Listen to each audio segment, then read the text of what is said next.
but that constant need of like needing to prove I'm enough or I'm worthy is essentially what drove me into those unhealthy relationships with, exercise and food and all of that.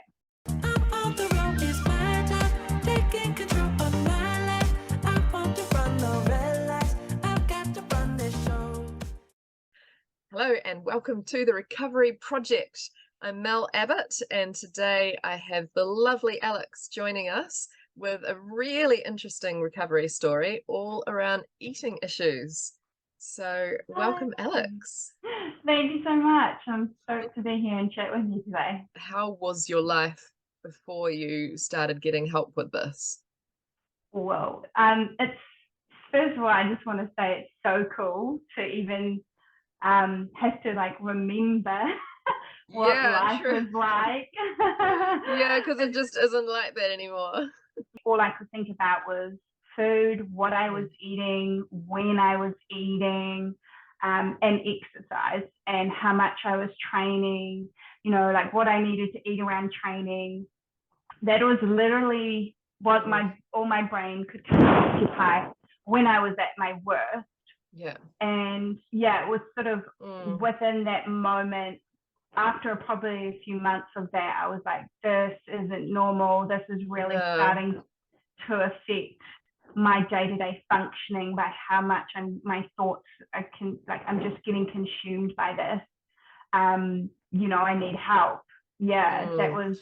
So you were thinking about it all the time. And what happened to your actual eating when you were so focused on food?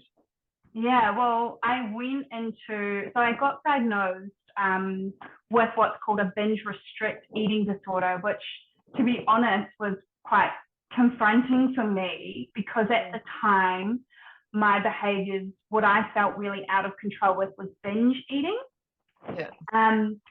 But what the diagnosis did for me, and recognizing there was a restrictive cycle as well in there, what is the part that I didn't want to admit, and what it was essentially causing me to binge eat. So I went through a really intense 2 or 3 months of very restrictive eating and dropped a lot of weight. And then after that, when my thoughts, I got consumed with what it was like eating, exercising, all of a sudden my behaviors, it was usually in the evenings, I would just have this uncontrollable need to eat food, which my body obviously needed. I was starving really myself. Hungry. Yeah, I was starving myself.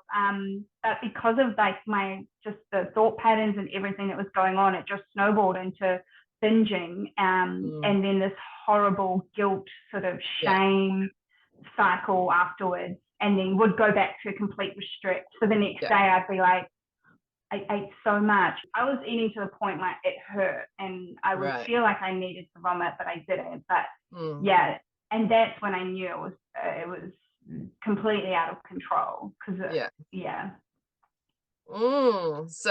So what was your course of action then once you knew this is out of control? I think the first part of any recovery is like acknowledging acknowledging that this is out of my control, or that I need help with this. This is something I can't, I tried to fight it for a long time on my own, but so that was the first step. And acknowledging.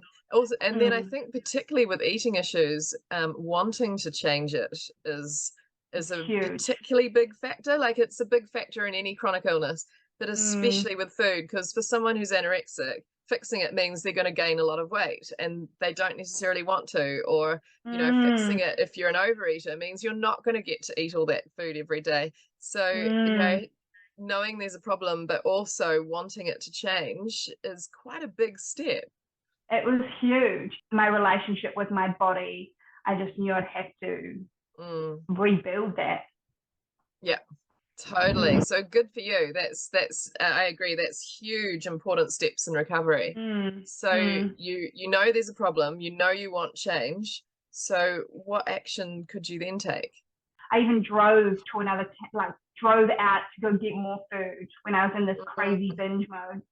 Yeah. And it was that moment though that I was like, okay, I've been thinking about it a lot, but it was that weekend I was like, wow. And so I called my mum to admit and ask for support from someone else, because that was huge.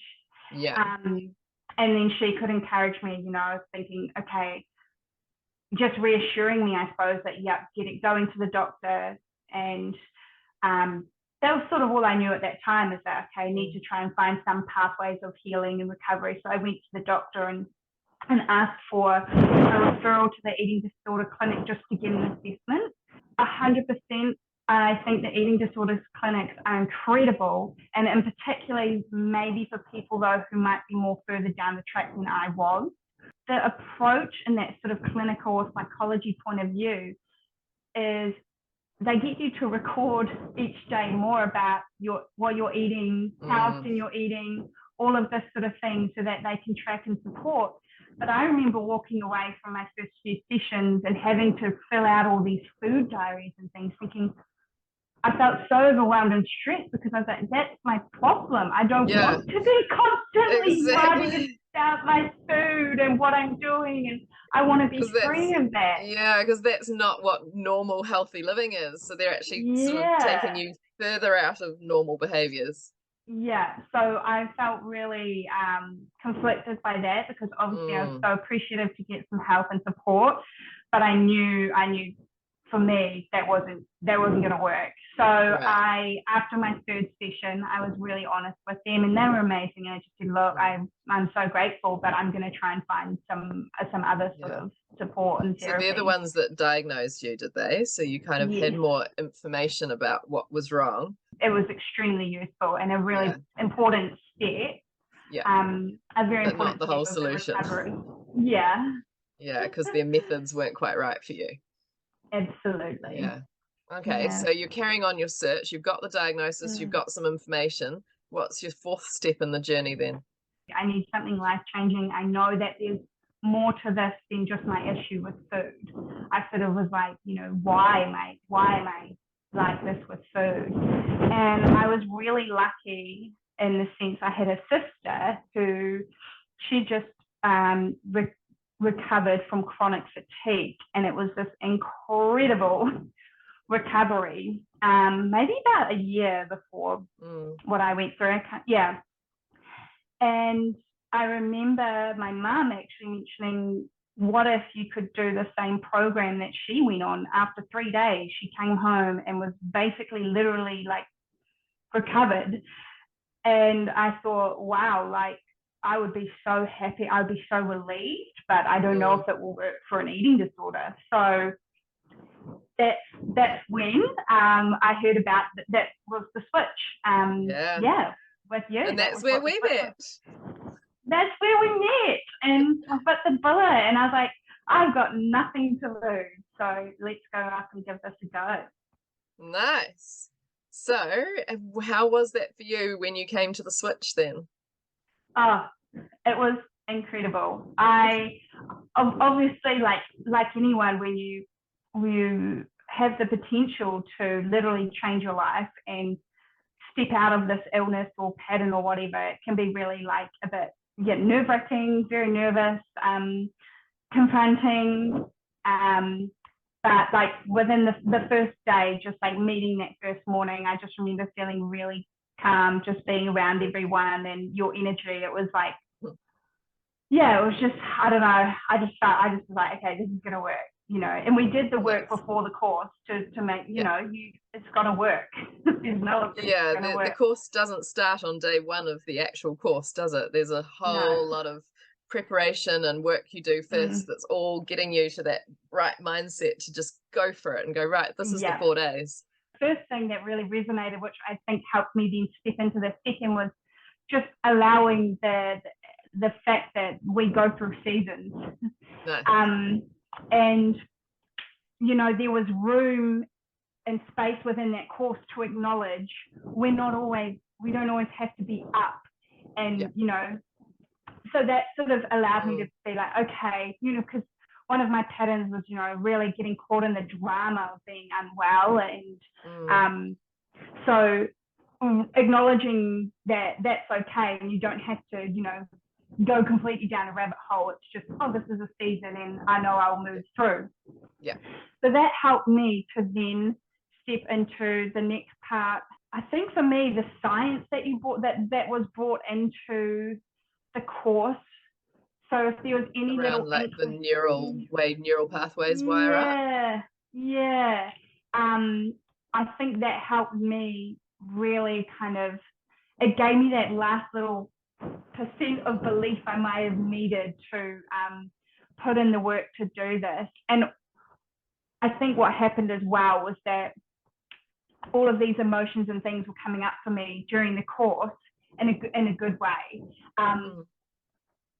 To a point where I was like, wow, I'm thinking of other things other than what's on the plate at morning tea, and or what lunches provide, what will I eat if there's no, and So you were shifting all those neural pathways that had just got onto loops of food, were shifting on back into what normal healthy thinking is in a day. Yeah. And I guess that's the same as someone who's stuck on a track of all the neural pathways for chronic fatigue or the neural pathways for chronic pain. It's that being able to interrupt the predictable pathways and shift onto neural pathways of the sorts of things that other people think about, to then allow your body to update to the new pattern. Yeah, absolutely. That was exactly it. Yeah, it was really awesome experiencing that. So that's all day one stuff. So were your most important, biggest breakthroughs all happen on day one then? I reckon it did. Yeah, I reckon day one for me was the most probably pivotal. And then, and that, I think I even remember looking back on some of the videos of, the course and looking at me after day one. I'm pretty sure I was like, literally my eating stuff is pretty much gone. Like I remember feeling really like, whoa, it's those sorts of food and everything have just and I was feeling really, and from that point on I was able to just start experiencing other things that I might need to switch that I think were probably the root cause of actually that eating disorder, what was coming out as issues with food. Okay, so that sounds intriguing. This is this is more the day two stuff of searching for the deeper underlying cause. So what sort of things came up for you with what was this all about in the first place? Yeah, I've a lot about I'm not worthy or I'm not enough. So like I was just constantly feeling this need to achieve, and a way to do that for me back then and through high school, it was usually through sporting endeavors and exercising and being healthy and fit, but that constant need of like needing to prove I'm enough or I'm worthy is essentially what drove me into those unhealthy relationships with, exercise and food and all of that. Interesting. Okay. And did you also gain a sense of how you ever learned that you were unworthy and not enough in the first place? Yeah, I think one of the big switches we did, I was like little. And I think it was more, a lot of it is just to do with childhood when you're young, and our parents are always amazing, they do their best, but there's things as a parent that can't be perfect. And so I think sometimes what I had to do, what I felt I needed to do to get attention was like achieve, and and that would be, I'd then get more attention from my parents. So I was like, oh, if I keep achieving more, I get all the attention of mum and dad. and your parents were just, essentially being sweet and loving and like, oh, well done, darling. Yeah, of course. Somehow, because you got more attention that way, it became a bit too much of a one track. Yeah, absolutely. Yeah. So, this is what was amazing, like these things I could start to tap into, because after day one, that food stuff was like not really there. I was like, okay. Yeah. And just realizing, I think I had a lot I was doing a lot of anxiety as well in my life prior to the switch, and I just was so oblivious to it. I didn't even realize. Just felt normal. It was high functioning. Yeah, it was just like So you could then use the switch to turn off that anxiety as well. Yeah, absolutely. And I think that's where the, you know, final really big moment, and you may even remember this now, we did we shared our vision boards and we did our core states. And I remember mine coming up as peace. And back then I was thinking, what? Peace? My mind was blowing. Yeah. You're like, that's not how I am at all. I know. I was like, I don't think I'm a peaceful person. I mean, I'm loving. I thought I might be joy or freedom. Yeah. So it really, I felt like I kind of been sat down and just kind of in a good way and just been like, this is actually who you are at the core. This is, a part of you, a very big part of you. And if you look at your life, how is that being reflected? And I remember looking at my life. We looked at my vision board, which was just full. And I remember thinking, wow, I create no space for peace. No. I have no space. I hadn't been creating any space in my life. Yeah. So you're just like jam-packed with goals of more do. Yeah, doing. Yeah. So you redid your vision board. I did, yeah. With lots of space and lots of space. I think there was like 2 or 3 things on it, a few words, and it felt amazing. I remember looking at that and almost having a huge sigh of relief. Because you didn't have to prove yourself with busyness all the time anymore. Yeah, absolutely. Beautiful. Yeah. There's nothing wrong with wanting to lose some weight and feel healthy and well. That's totally okay, but it's about the place where it's coming from. Is it coming from a place of love for your body and respect for your body?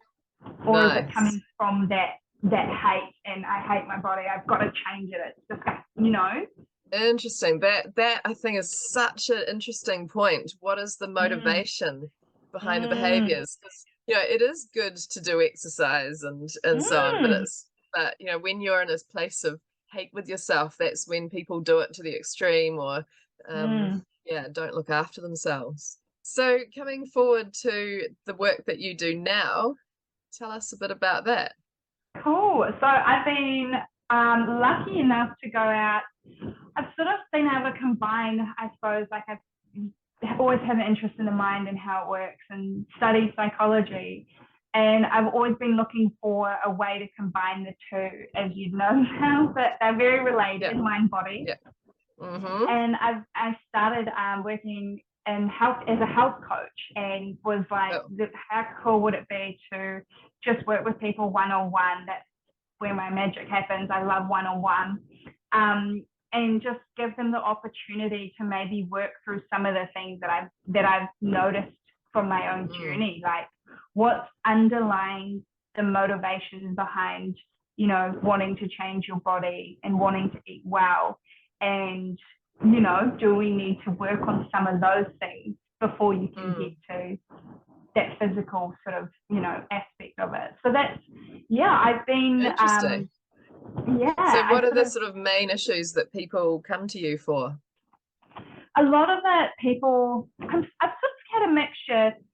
I get mostly people who they want to lose weight sometimes, but generally they just feel healthier. They're sort of like, I'm stuck in a rut. I know what to eat. Most of us do. We know how to eat a bit we know healthier. What we should do, but it's just actually doing it. It's actually doing it. And so a lot of the people I've been working with, it's they just need someone that's guidance about, exploring why aren't I doing the things I know I need to do, and having that support along the way. So that's sort of the people that I've been working with. Nice. And what are the themes of why they're not doing what they know they need to do? Often it goes right down again to those things that were holding me back, is they don't actually feel like they're worthy. They don't feel deserving of a really healthy and well body.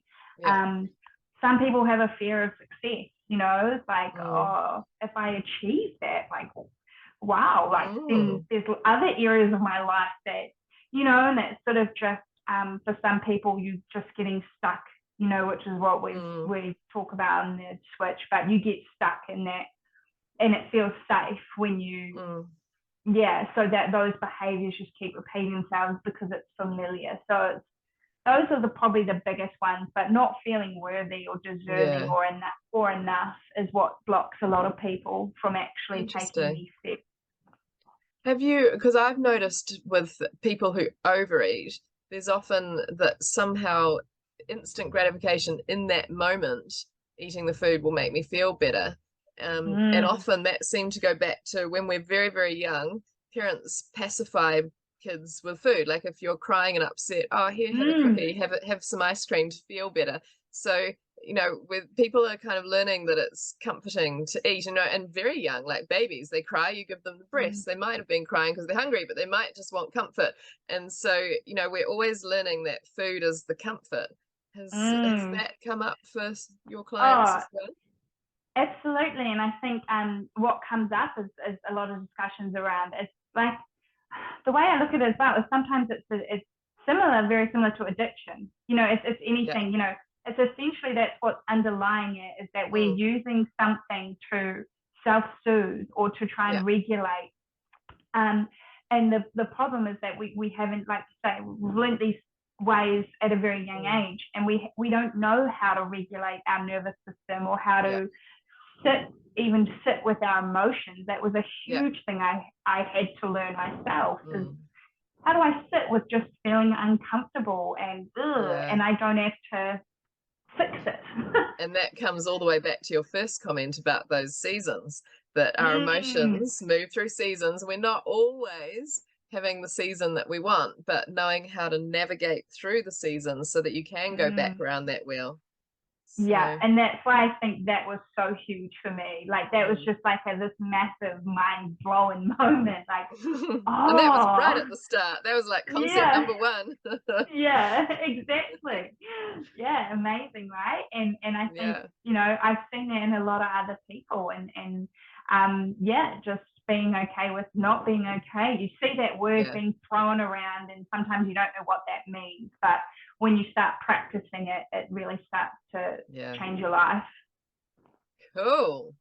Wow. I'm just, intrigued and fascinated. I love the very clear steps that you're aware you took. Like there's step 1, acknowledgement, you know, step 2, I want change. Step 3 was the doctor and the eating disorders and the diagnosis and that recognition of the restrict pattern as well. And then I need to now go and do a bigger program, and then I need to accept my emotions, and then you know, I need to switch my neural pathways. And it's like you're being very clear of all the steps that put you in the right space. And I think the pinnacle sounded to me like then realizing where it all came from, and I need to start loving myself and being the peace that I really am, you know. So that's like such a beautiful journey, because it sounds very conscious, not just sort of drifting through it.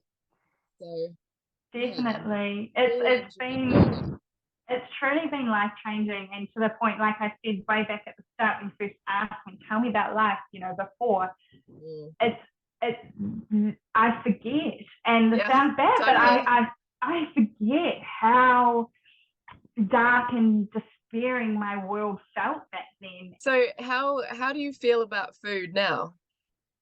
Oh, I love it. I mean, I've always, well, I say I've always loved food, but during that time, no, it scared me. It was stressful. Eating a bowl of rice was like a horror movie.